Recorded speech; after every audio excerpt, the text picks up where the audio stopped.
Denmark plans to spend over $1 billion on defenses for Greenland, a highly strategic asset coveted by President Trump. We need Greenland. The Arctic island is not only 3 times the size of Texas, it's also full of rare earths, oil, and gas. While its location gives it a commanding position for trade flows and defensive posts in the region, the U.S. currently has 1 military base on the island. On a recent visit there, the vice president criticized Denmark. You have underinvested in the security architecture of this incredible, beautiful landmass filled with incredible people. That has to change. So here's how Denmark is ramping up its effort to protect Greenland, and why the U.S. abandoned many of its own posts across the icy terrain decades ago. The U.S. began stationing forces on Greenland after Denmark was invaded by the Nazis during World War II. There was fear in the U.S. that Germany might occupy Greenland, which is an incredibly strategic location in between North America and Russia. With Copenhagen under German occupation, Greenland urgently needed both defenses and provisions. So Denmark's ambassador to Washington, in an enterprising and controversial move, single-handedly struck up a deal with the U.S. The agreement made the U.S. the de facto protector of Greenland, allowing it to establish fortifications there. Over the next several years, the U.S. expanded rapidly, building military posts, radio stations, and airports across the island. They needed to cut off German weather stations on the East Coast, providing meteorological guidance to war efforts in Europe. Second, the U.S. wanted to secure the cryolite mine in Ividut. At that time, cryolite was the only way to produce aluminum.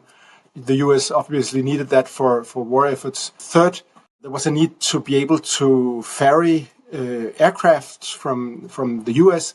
to the defense of the United Kingdom, and that needed an airstrip in Greenland to make that possible. Following the Second World War, Denmark was able to re-establish its links with Greenland. The Danes came back and said, okay, now we expect you to go away again, but the U.S. obviously didn't have that in mind. Instead, with rising tensions with the Soviet Union amid the Cold War, a renewed treaty was signed in 1951. The U.S. and Denmark formalized an agreement that allowed the U.S. to remain in Greenland and basically use the same military installations and expand them to protect Greenland in the same way it had protected them against Germany, to protect it against the Soviet Union during the Cold War. One of the most ambitious projects saw the U.S. construct a military base under the ice. Originally described as an Arctic research center, declassified documents later revealed its mission was to convert an area of Greenland into a launch pad for nuclear missiles. The so-called underground city housed tunnels, laboratories, and buildings in the frozen wilderness. But after the Cold War subsided, the U.S. shifted its focus and Greenland's military importance waned. The U.S. abandoned many of its posts, in some cases leaving behind military equipment that remains there to this day. And since 2004, the U.S. has really only had military presence at one base in Greenland, what used to be known as the Thule Air Base, but it's now the Pituffik Space Base. At Pituffik, the U.S. has upgraded early warning radar systems that are designed to detect intercontinental ballistic missiles, potentially from Russia. And it's got space surveillance systems as well that help support the missions of NORAD, the North American Aerospace Defense Command, which is the U.S.-Canadian Joint Command. In contrast, Denmark has only ever had a minimal security presence in Greenland. The basic division of labor has been that the U.S. has taken care of whatever is needed for the defense of the North American continent, and the Danish defense has taken care of Coast Guard, civilian Coast Guard functions, etc. But now Denmark is facing increasing pressure from the U.S. to ramp up its own defense spending for Greenland. There was a lot of criticism from Denmark, a lot of attacks at the Trump administration, at the president, at me, at others in our administration for saying the obvious, which is that Denmark hasn't done a good job at keeping Greenland safe. So Denmark has very firmly pushed back against this message from the Trump administration, but they also closely guard their messaging and haven't really been available for interviews with us. The Danes have also been sending more concrete signals, announcing billions of dollars worth of new Arctic defenses. The Danish package includes drones, ships, and 2 additional dog sled teams, which are trained to operate in the most vast and difficult to navigate areas of northern Greenland. There's 2 reasons for it.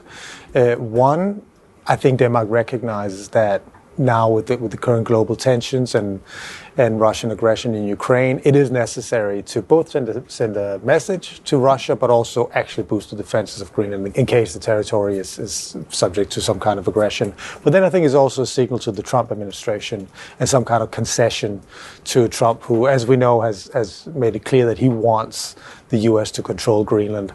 And I think the Danish government is hoping by making some concessions on security to the US, that can somehow smooth things over with the Trump administration. As Denmark invests, the US also retains the right to expand its military presence in Greenland again. Within the defense area at Thule, the US can basically do what it wants. It would be nice to tell Denmark and Greenland of their plans. Second, there is a provision that if the US sees any other defensive needs, there will be agreement, it says, between Denmark and the US and now Greenland to allow new defense areas.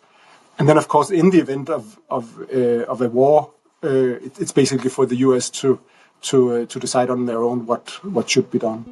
Some Danish and Greenlandic politicians say that if Washington is concerned for Arctic security, U.S. military investment would actually be the most straightforward avenue to explore.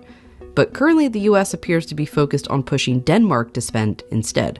And it seems like the U.S., at least to some extent, wants Denmark to take over some of the responsibilities, some of the tasks that U.S. soldiers used to do during the Cold War. Whether that's realistic or not, I think is a different question.